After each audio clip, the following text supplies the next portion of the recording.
최경선이라는 분이 돈의 매력 그리고 주식 이런 제목의 작은 책을 썼습니다. 그분이 7가지 질문을 했어요. 첫 번째 질문이 뭐냐면 당신의 목표는 무엇입니까? 결혼하고 싶으십니까? 취직을 잘하고 싶은가? 좋은 집을 사고 싶은가? 자신이 하고 싶었던 일을 하고 있는가? 공부는 잘하고 있는가? 마음껏 여행은 다니고 있는가? 7가지의 질문을 던졌어요. 정답은 뭘까요? 이 질문의 정답. 여러분 인생의 목표가 뭔가요? 행복한 게 목표 아니에요? 행복하려면 뭐가 있어야죠? 돈이죠. 결혼하고 싶으세요? 하기 싫으세요? 내가 원하는 외모가 이쁘고 교양 있고 내 취향에 잘 맞는 실력이 있는 그런 여자랑 결혼하고 싶으신가요? 뭐가 있어야죠? 믿습니다. 그거 갖고 돼요? 뭐가 있어야 돼요? 아, 그래요? 취직 잘하고 싶으세요? 왜 취직을 잘하고 싶죠? 어디 취직하면 취직을 잘한 거죠? 돈 많이 주는데. 좋은 집 사고 싶으세요? 싫으세요? 그러면 그냥 학고방에 계속 사세요. 좋은 집 사고 싶어요. 뭐가 있어야 돼요? 돈이. 이 7가지의 정답이 뭐죠? 돈이죠, 돈. 돈이 있어야 다 해결할 수 있다는 얘기예요. 그래서 부자가 되어야 한다고 주장하는 거예요. 이 책을 쓴 저자가. 그런데 부자가 되기 위해서 여러 가지 재테크 방법이 있는데 그중에 아주 탁월하고 좋은 방법 중에 하나가 주식이니까 내 책을 읽고 주식 투자 열심히 해라 그 얘기를 하는 거예요. 전혀 뭐 책 소개하려고 하는 건 아니죠. 돈은 자기가 원하는 것을 마음대로 소유할 수 있고 누릴 수 있게 해줘요. 뿐만 아니라 돈은 무소불위의 힘과 능력을 발휘할 수 있고요. 모든 사람의 존경과 신뢰도 받을 수 있습니다. 그리고 돈은 그 사람의 인격도 품위도 최고치로 높여줄 수 있어요. 어떻습니까? 돈은 매력이 있지 않아요? 돈은 참 매력이 있습니다. 그래서 돈은 인간의 신이 되어버렸고 인간들은 신이 되어버린 그 돈에게 자기 영혼까지 바쳐가며 부자가 되게 해달라고 간청을 하고 있어요. 오늘도 많은 사람들이 로또 명당이라고 하는 복권 판매소 앞에 길게 줄을 서서 마음으로 기도합니다. 돈 신에게. 만문이요. 이번 1등이 35억입니다. 제발 한 번만 부탁드립니다. 만문이요. 통장 잔고 전부 질렀습니다. 주가 상승의 역사가 일어날 줄 믿습니다. 만문이요. 이번에 경주마 7번에 몰빵했나이다. 7번마 1등 할 줄 믿습니다. 제발 한 번만. 만문이요. 마지막 배팅입니다. 오링입니다. 이제 제발 마지막 카드 에이스 한 장만 주세요. 뜨거운 마음으로 기도합니다. 제가 지금 말씀드리는 거 잘 모르시나요? 무슨 얘기인지? 대충은 아시겠죠?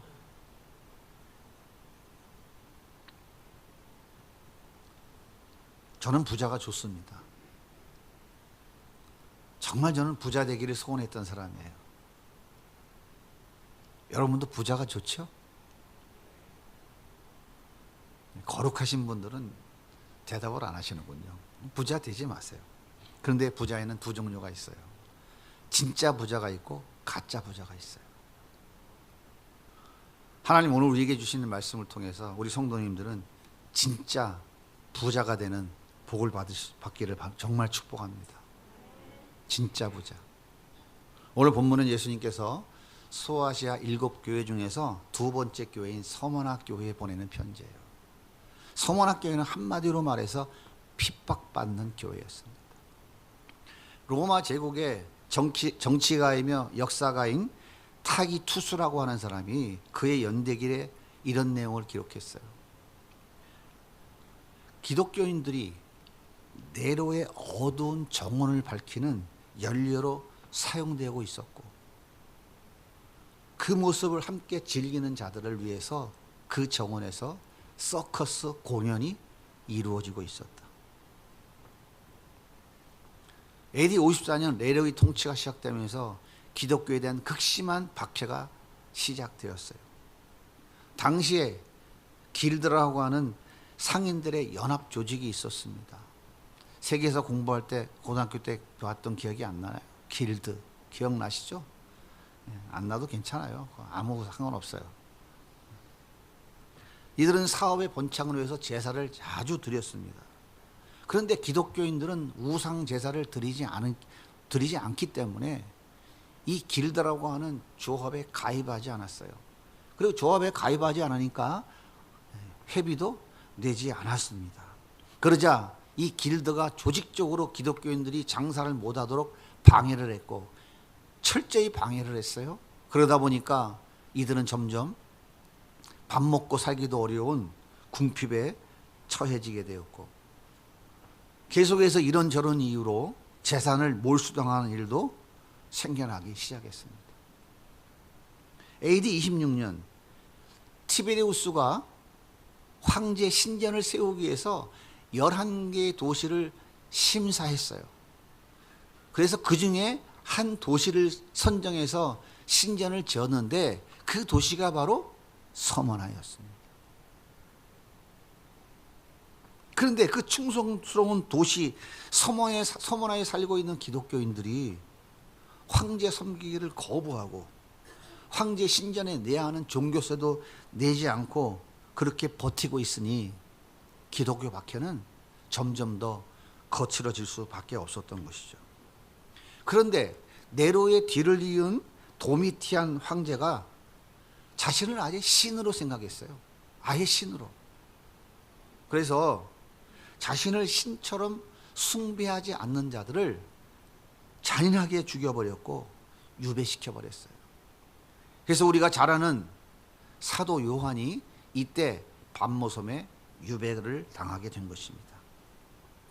하지만 서머나 교회는 이런 극심한 가난과 박해 속에서도 예수를 버리지 않고 예수를 굳게 붙잡고 있었던 거예요. 그래서 예수님께서 서머나 교회야, 너희는 궁핍하지 않아, 너희는 가난하지 않아, 너희는 부자야, 이렇게 칭찬하신 거예요. 오늘 말씀 9절을 새 번역으로 같이 읽어보겠습니다. 시작. 나는 너의 고난과 가난을 알고 있다. 그러나 사실 너는 부요한 자이니라. 다 빼앗기고 아무것도 없잖아요. 겨우 목숨 부지하게 급급한데 부자라고요? 언제 짐승의 밥이 될지, 언제 숯덩어리가 될지 모르는 박해 속에 있어 부자라고요? 여러분은 예수님의 이 뚱딴지 같은 소리가 이해가 되십니까? 이거 믿어지세요?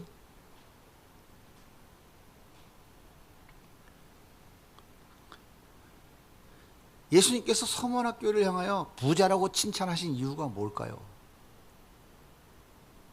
누가복음 12장에 보면 한 부자가 밭에 소출이 너무 많았어요.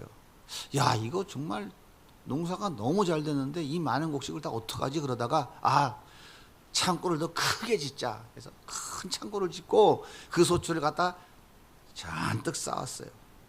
그래 놓고는 자, 마음껏 먹고 마시고 즐기자. 그렇게 이야기했어요. 예수님께서 그 부자를 향해서 이렇게 말씀하십니다. 누가복음 12장 20절이에요. 같이 읽습니다. 하나님은 이르시되 어리석은 자여 오늘 밤에 내 영혼을 도로 찾으리니 그러면 내 준비한 것이 누구의 것이 되겠느냐 하셨으니 자기를 위하여 재물을 쌓아두고 하나님께 대하여 부요하지 못한 자가 이와 같으니라. 무슨 얘기입니까? 자기를 위하여 재물을 쌓아놓은 자는 부자가 아니다라고 얘기하는 거예요.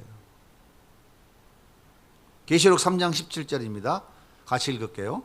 내가 말하기를 나는 부자라 부요하여 부족한 것이 없다 하나 내 부족한 것과 가려는 것과 가난한 것과 눈먼 것과 벌려고 벗은 것을 알지 못하는도다. 라오디게아 교회는 정말 부자였습니다. 제가 첫날도 말씀드렸죠. 우리 대한민국의 교회와 비슷한 그런 교회가 라오디게아 교회였어요. 그런데 예수님께서는 뭐라고 그래요? 너는 가련하다, 너는 가난하다 이렇게 말씀하세요. 어떻게 그렇게 말씀을 하실까요? 예수님이 말씀하신 부는 세상이 말하는 부와 다르다라고 하는 거예요. 그러면 예수님이 말씀하시는 부요함이 무엇일까요? 히브리서 11장 24절부터 같이 한 목소리로 읽겠습니다. 시작. 믿음으로 모세는 장성하여 바로의 공주의 아들이라 칭함받기를 거절하고 도리어 하나님의 백성과 함께 고난받기를 잠시 죄악의 나그를 누리는 것보다 더 좋아하고 그리스도를 위하여 받는 수모를 애굽의 모든 보화보다 더 큰 재물로 여겼으니 이는 상 주심을 바라봅니다. 애굽의 모든 보화보다 더 큰 재물, 더 큰 부가 지금 뭐라고 말하고 있어요?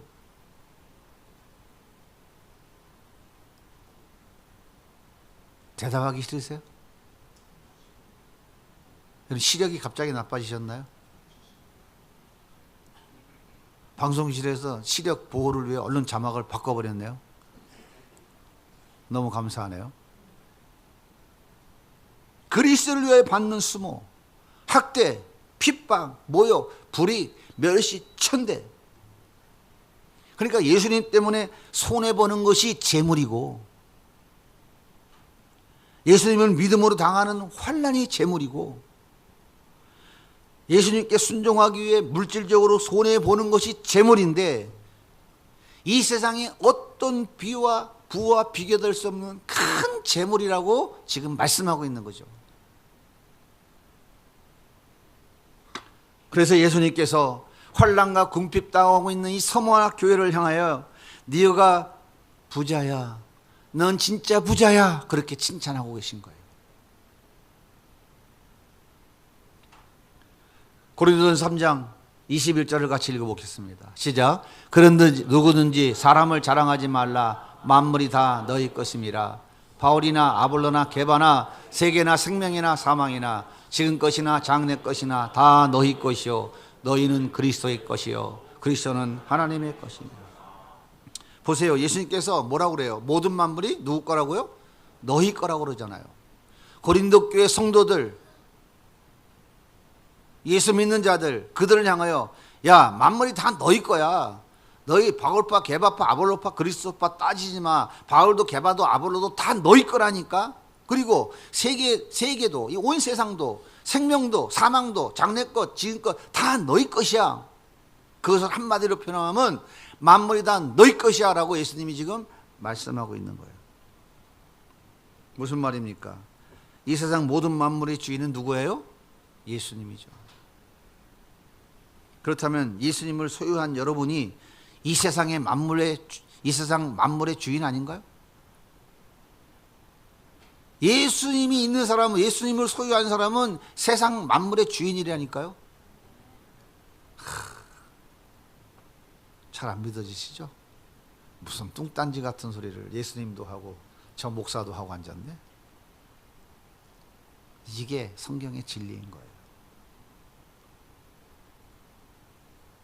수아가 친구를 데리고 놀러 왔어요. 당동 누리의뜰 1109호 앞에 딱 와서 얘들아 들어가자. 여기 우리 집이야. 이렇게 말하잖아요. 그죠? 수어가 있으면 물어보고 싶은데 얘들아 여기는 말이야 신자 동자 우자를 쓰시는 우리 아버님의 집이야. 등기부를 딱 펼쳐놓고 여기 봐 있지? 자 들어가자. 이렇게 말할까요? 여러분 웃지만 굉장히 의미 있는 얘기예요. 잘 들어보세요. 분명 등기부등본에는 소유자가 신동우라고 써 있어요. 하지만 수아는 여기가 우리 집이야 라고 말해요. 왜 그럴까요? 아버지를 소유한 딸이기 때문에 그래요. 가족이기 때문에 우리 집이야 라고 해요. 신동우 집이지 신수아 집입니까? 마찬가지로 우리가 예수님과 함께 사는 가족이라면 예수님이 가진 이 세상의 모든 만물은 다 내 것이다 이 말이에요. 그렇게 믿으십니까? 그게 믿어져요? 이 말 같지 않은 소리가 믿어지십니까? 이것이 믿어지는 사람이 그리스도인인 거예요. 예수가 있는 사람이라고요. 그래서 예수가 있는 사람은 이 세상의 모든 것을 소유한 진짜 부자입니다. 그래서 예수 믿는 사람은 보통 사람이 아니에요. SK 최태원 회장은 1조 3천억 위자료 주라니까 지금 큰일 났잖아요. 돈이 없어가지고. 여러분은 그 사람보다 부자예요? 안 부자예요? 진짜예요? 참 자신이 없네. 정윤이는 지금 저 목사님 난 아직 취업도 안 되고 있는데 뭘 자꾸 부자라고 그랬어. 그게 굉장히 놀라는 표정인 것 같아요. 세상의 최고 부자라 할지라도 예수가 없으면 가장 가난한 사람인 거예요. 서문학교회가 부자라고 칭찬하시는 예수님의 이 역설이 여러분 믿어지십니까? 이 말도 안 되는 뚱딴지 같은 소리가 여러분 믿어지세요? 아멘 하실 수 있겠습니까? 그럼 좀 한번 해보세요. 아멘 하실 수 있겠어요? 안 하잖아 지금. 딱 3분 하시는 것 같은데 마음속으로 하셨죠? 이 진리가 믿어지는 사람들, 이 진리가 내 것이라고 확신하는 사람들, 즉 다시 말하면 이 복음이 내 안에 있는 사람, 복음이신 예수가 내 안에 있는 사람은 그래서 세상을 향하여 기죽어 안 사는 거예요. 그 만물의 주인이신 예수님이 나와 함께 살고 나는 그분의 것이고 그분이 나의 가족인데 그분을 나를 사랑하는데 얼마나 사랑해요? 자기 생명도 주도록 나를 사랑해 주신 분인데 그분이 내 안에 계시는데 그분과 함께 사는데 뭐가 두렵고 뭐가 염려가 되고 왜 기가 죽어 살아요? 이게 바로 진리 안에 복음 안에 예수 안에 참된 자유함을 누리며 살아가는 성도의 특권인 거예요. 저는 우리 성도님들이 그렇게 좀 사셨으면 좋겠어요. 아멘을 한 번만 하시네. 예수님은 부자라고 칭찬한 서문학교회에게 한 가지 당부를 합니다. 부탁을 해요. 자, 계시록 2장 1절 같이 보겠습니다. 시작. 너는 장차 받을 고난을 두려워하지 말라. 볼지어다 마귀가 장차 너희 가운데 몇 사람을 옥에 던져 시험을 받게 하리니 너희가 10일 동안 환난을 받으리라. 무슨 얘기입니까? 궁핍과 환난이 아직 끝나지 않았다는 얘기예요. 사단이가 너희 중에 몇 사람을 옥에 던진다는 거예요. 여기서 몇 사람이라는 얘기는 뭐 한두 사람을 얘기하는 게 아니라 상징적인 의미예요. 몇 명인지는 몰라요. 그런데 예수님께서 뭐라고 그러냐면 지금보다 더 큰 궁핍과 환난이 너희들에게 찾아올 것이다. 그러나 한 10일 정도밖에 안 돼 그래요. 그 환난은 너희가 10일 정도 받는다. 여기서 10일이라는 기간은 하나님이 정한 기간이고요. 상징적인 의미로 끝이 짧다, 끝이 있다 그런 의미인 거예요. 그러니까 환난과 궁핍의 시간은 뭐냐면 우리가 영원히 누리게 될 그 하늘의 삶, 그것과는 비교조차 될 수 없는 짧은 기간이다 그 말입니다. 너희들은 지금보다 더 큰 궁핍과 환난과 핍박이 찾아올 거야. 하지만 너희들은 잠깐 후에 그 기간은 지나가. 그러니까 너희들은 두려워하지 말고 잘 견뎌야 돼. 그것이 예수님의 당부예요. 여러분 질문 좀 해보세요. 그 고난이 올 거를 미리 아시는 주님께서 고난을 막아주시던가, 그죠? 고난을 안 오도록 막아주시던가, 고난 피할 길을 미리 알려주시면 좋잖아요. 그래야 안 그래요? 그죠? 근데 뭐라고 그래요 예수님이? 잘 견디라고요. 그거 잠깐 지나간다고 잘 견디래요. 여러분, 이것이 주님이 방법인 거예요. 이것이 우리의 신앙생활의 중요한 핵심이고 본질인 거예요. 예수님, 왜 나만 겪는 고난을 주세요? 이거 피해가게 해주세요. 왜 나한테 이러세요? 원망하고 하나님을 향하여 삿대질하지 말고 어떻게 하라고요? 잘 견디라고요. 그런데 누구에게 지금 이 얘기하고 있어요? 지금 누구에게 두려워하지 말라는 거예요? 누구에게? 지금까지 환난과 궁핍 속에서 잘 승리하고 견뎠던 예수 붙잡고 있는 서문학교회에게. 지금 누구에게? 이 시대 오늘 예수 믿는다고 하는 우리들에게 하고 계시는 말씀이에요.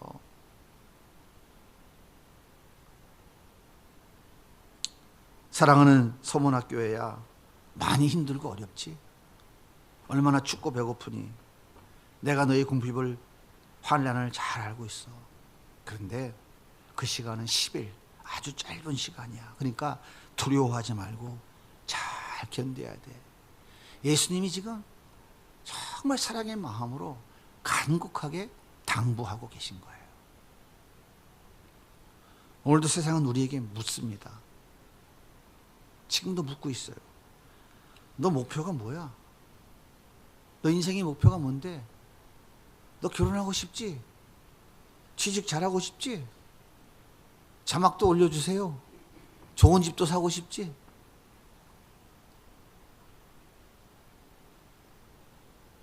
내가 하고 싶은 일 하고 있어? 자녀들은 공부 잘하고 있어? 지금도 마음껏 여행 다니고 있어? 못하고 있지? 그러니까 부자 돼야지. 돈이 있어야만 가능한 거 아니야. 세상은 지금도 우리에게 그렇게 묻고 있다고요. 내년에 보이지 않는 영원한 기쁨과 행복을 누리기 위해서 고난을 견디라고? 확실한 보장도 증거도 없이 오게지는 그 고통과 그 괴로움을 견디라고? 말도 안 되는 헛소리지. 그런 예수를 왜 믿어? 세상은 지금도 우리들에게 그렇게 도전하고 있다니까요. 너 한번 봐봐. 저 산 위에 세워진 저 신전에 한번 올라가 봐. 저 풍요와 다산의 신이 우리를 부자게 되게 해준다니까. 육체의 쾌락도 마음껏 누릴 수 있게 해준다고. 저런 신을 섬겨야지. 어째서 고난이 재물이라고 거짓말하는 저 예수를 믿어? 예수 버려. 더 이상 어리석은 짓 하지 말고 예수 배신해 라고 세상은 지금도 우리를 향하여 끊임없이 외치고 있어요. 오늘 본문에는 그것이 바로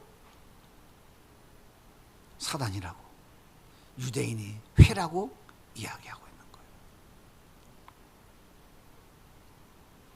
가이사랴 빌립보 로마 황제 신전 앞에서 주는 그리스도시요 살아계신 하나님의 아들이라고 그렇게 멋지게 신앙 고백했던 가룟 유다는 예수님을 은 30에 팔아먹고 돌아섰어요. 죽어도 배신하지 않겠다고 큰 소리 쳤던 베드로 역시 주님을 3번이나 부인하고 저주까지 하면서 돌아섰어요. 그리고 나머지 제자들도 내가 왜 죽어야 돼? 내가 왜 끝까지 견뎌야 돼? 내가 왜 궁핍과 고난을 당해야 돼? 살아야지. 예수님을 헌시짝처럼 버리고 각자 도생의 길로 다 흩어져 버렸어요. 저도 환난과 궁핍 앞에서 예수를 버렸습니다. 가난이 싫었어요. 그 가난이 주는 고난이 싫었어요. 정말 싫었어요. 치가 떨리게 싫었어요. 그래서 예수님 헌시짝같이 버리고 돈신에게 머리를 조아려 부자 되게 해주세요. 부자 되어 교회 돌아가서 정말 충성하게 해주세요. 애걸복걸 매달렸어요. 돈신 앞에서 예수님의 십자가의 은혜와 사랑을 다 던져버렸어요. 그리고 죽도록 목숨 걸고 돈 벌기 위해 몸부림을 쳤어요. 나만 그랬을까요? 서문학교에는 나와 같은 사람이 없었을까요? 분명히 있었어요. 그러기에 예수님께서 충성하라가 아니라 죽도록 충성하라고 말씀하신 거예요. 이렇게 인간들은 내가 부자 되는 것에 방해가 되는 요소가 나타나면 충성 한순간 다 버립니다. 예수 한순간 다 버려요. 그래서 우리 주님이 지금까지 너무 잘하고 있는 이 서문학교회에게 간곡히 부탁하는 거예요. 죽도록 충성해라. 오늘 10절 말씀을 같이 읽겠습니다. 너는 장차 받을 고난을 두려워하지 말라. 볼지어다 마귀가 장차 너희 가운데서 몇 사람을 옥에 던져 시험을 받게 하느니 너희가 10일 동안 환난을 받으리라. 그러라 충성하라. 그리하면 내가 생명의 관을 내게 주리라. 죽도록 충성하라고 주님이 당부하시는 거예요. 그러니까요, 아시는 주님이 피할 길을 주시지, 안 가게 막아주시지, 왜 알면서 견디라고 하십니까? 왜 끝까지 충성하고 왜 그 신의를 버리지 말라고 말씀하실까요? 라고 하나님을 향하여 삿대질하고 덤벼들지 마시고 우리는 주님 말씀 앞에 예 하고 견뎌야 돼요. 견뎌야 돼요. 그것이 바로 진짜 부자인 거예요. 여러분, 충성이 뭡니까? 이성계가 위화도 회군으로 고려를 배신했고 그의 아들 이방원이는 새로운 나라 조선을 건국하고자 하는 열망으로 가득했어요. 그런데 이 고려의 충신 정몽주가 말을 안 듣고 가로막는 거예요. 그래서 정몽주를 회유하기 위해서 이방원이가 하여가라고 하는 시를 한 수 읊었습니다. 이런들 어떠하리, 저런들 어떠하리. 만수산 좀 해보세요. 박자가 맞아야 뭘 해먹지. 만수산 얽혀진들 어떠하리. 우리도 이같이 얽혀 100년까지 누리리라. 아시죠? 그러자 정몽주가 단심가로 답을 했어요. 이 몸이 죽고 주고 100번 고쳐주고 백골이 진토되어 넋이라도 있고 없고 임형한 일편단심 가실 줄이 있으랴. 정몽주는 결국 이방원의 칼에 죽어버렸습니다. 여러분, 이것이 충성이에요. 이 충성을 다른 말로 하면 신의라고 하는 거예요. 신의. 믿음과 의리. 예수님이 죽도록 충성하라고 요구하는 이 신의를, 예수님이 죽도록 충성하라고 요구하시는 것은 바로 이 신의를 지키라는 거예요. 왜요? 예수님은 끝까지 약속을 지키시는 분이거든요. 너희가 진짜 나를 믿는다면, 내가 널 위해 십자가에 죽은 그 은혜와 사랑을 네가 진짜 알고 믿는다면 너도 그 신의를 한번 보여봐라. 예수님이 일부러 그럴까요? 고랑탕매일까요? 아니에요. 우리에게 우리 주님이 리트머스 종이를 딱 갖다 들이대는 거예요. 리트머스 종이. 리트머스 종이가 뭔지 아시죠? 네가 빨강색인지 네가 하얀색인지 노란색인지 우리 주님이 그 믿음을 테스트해 보시는 거라고요. 그러니까 너는 끝까지 신의를 지켜라. 빨강색, 끝까지 빨강색이어야 된다라고 우리의 삶의 때때로 주님이 말씀하신다고요. 가짜와 진짜는 여기에서 밝혀지는 거예요. 예수님은 아버지께 끝까지 충성했어요. 인간의 몸을 입고 이 땅 위에 오셔서 33년 공생의 기간 동안 온갖 멸시와 천대, 고난과 핍박, 그리고 궁핍의 삶을 살다가 십자가에 죽으심으로 아버지에 대한 신의를 지켰어요. 아버지는 아들에게 생명의 관을 주셨습니다. 하늘과 땅의 모든 만물을 통치하고 다스리는 통치자, 주권자, 만왕의 왕으로 세우셨어요. 그래서 예수님이 진짜 부자인 거예요. 예수님은 세상 만물의 주인이에요. 예수님은 모든 것을 완벽하게 소유한 진짜 부자입니다. 따라서 이 세상의 진짜 부자는 오직 예수님 한 분밖에 없어요. 그래서 가진 것이 아무것도 없다 할지라도 예수가 있는 사람은 진짜 부자인 거예요. 여러분에게 예수가 있습니까? 주님이 리트머스 종이를 오늘 딱 담그면 여러분 빨강색일 것 같아요? 초록색일 것 같아요? 주님은 빨강색을 원하시는데.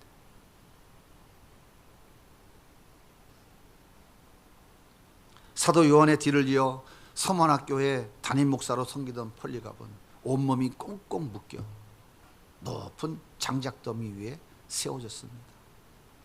총독이 폴리갑을 회유했어요.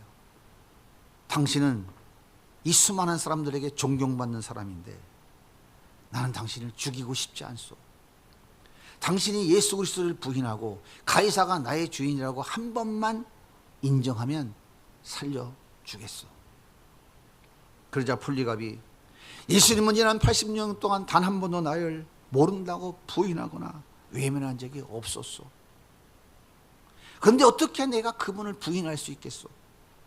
그러자 총독은 다시 한번 부탁합니다. 폴리갑, 당신이 진심이 아니라도 괜찮아. 그냥 여기서 순간 거짓말해도 괜찮으니까 한 번만 부인해. 그러면 살려줄게. 그렇지 않으면 짐승의 밥이 아니라 불에 태워 죽이겠다고 협박했어요. 그러자 폴리갑이 이렇게 대답합니다. 당신이 붙인 불은 잠시 후에 꺼지지만 당신이 떨어질 지옥불은 영원히 꺼지지 아니할 것이요. 당신이 원하는 것을 하시오. 폴리갑은 까만 숫덩이가 되고 말았어요. 폴리갑은 끝까지 충성했습니다. 끝까지 신의를 지켰어요. 여러분, 폴리갑은 진짜 부자일까요? 아니면 어리석은 자일까요? 우리 예수님은 어떻게 평가하실까요? 서머나 교회가 있는 터키의 지금 이즈미르 한 복판에 남아있는 흔적은 아무것도 없어요. 그런데 남아있는 흔적 하나가 있어요. 그것이 뭐냐면 폴리갑의 기념교회입니다. 로마가 기독교를 공연한 이후에 후대가 폴리갑을 기억한 그 믿음의 후손들이 폴리갑을 기념하는 교회를 세웠어요. 제가 가서 보니까 오래돼가지고 리모델링 공사를 하고 있더라고요. 그래서 도로 한가운데 상가가 밀집되어 있는 한 복판에 있기 때문에 그냥 어떻게 할 길이 없어서 내려가지고 들어가지도 못하고 사진 한 장 찍어 갖고 왔습니다. 한번 보세요. 저게 폴리갑 기념교회입니다. 다음, 지금 열심히 리모델링 공사를 하고 있어서 출입을 통제해요. 거기에 보니까 어떤 아는 분 한 분이 서 있더라고요. 그래서 제가 사진을 찍었습니다. 누군지 아시겠어요? 네. 아, 참. 네.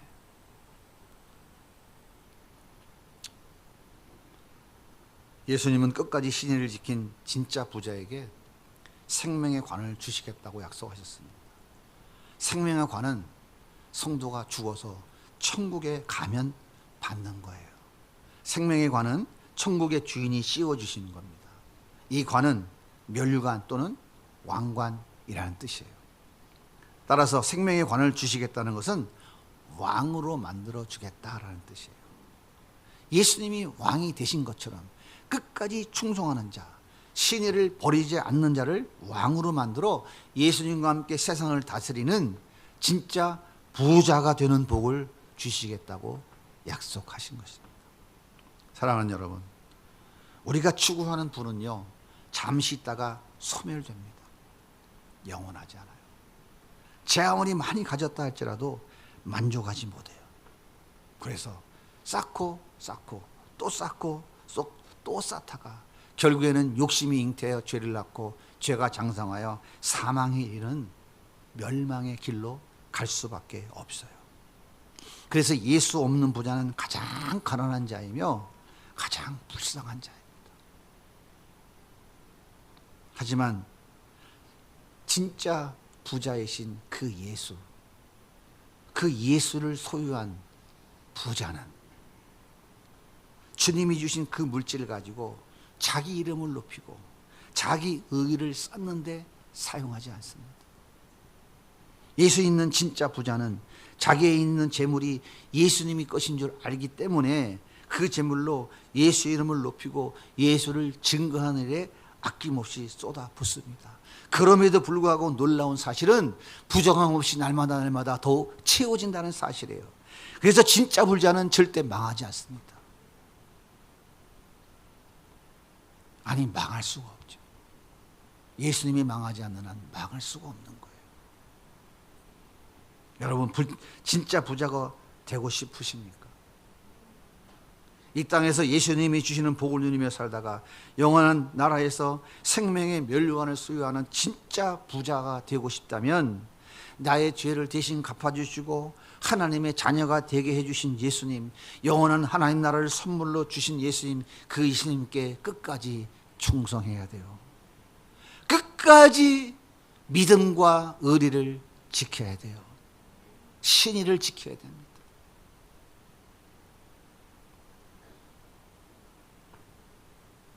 저는 우리 모든 성도님들이 이렇게 진짜 부자가 돼서 주의 이름을 높이고 주님의 영광을 드러내는 그런 멋진 인생 살아가면 좋겠어요.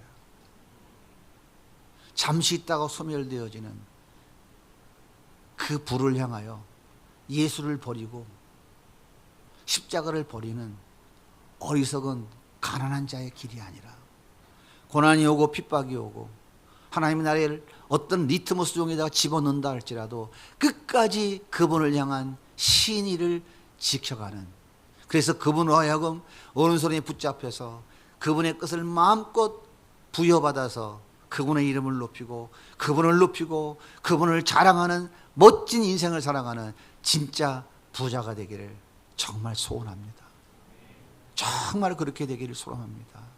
우리 모든 성도들이 진짜 부자 되어서 이 땅에서도 정말 주님과 함께 부자의 삶을 누리고 천국에서도 영원한 생명을 누리는 복을 누리며 살아가는 그런 성도들 다 되시기를 예수님의 이름으로 축복합니다.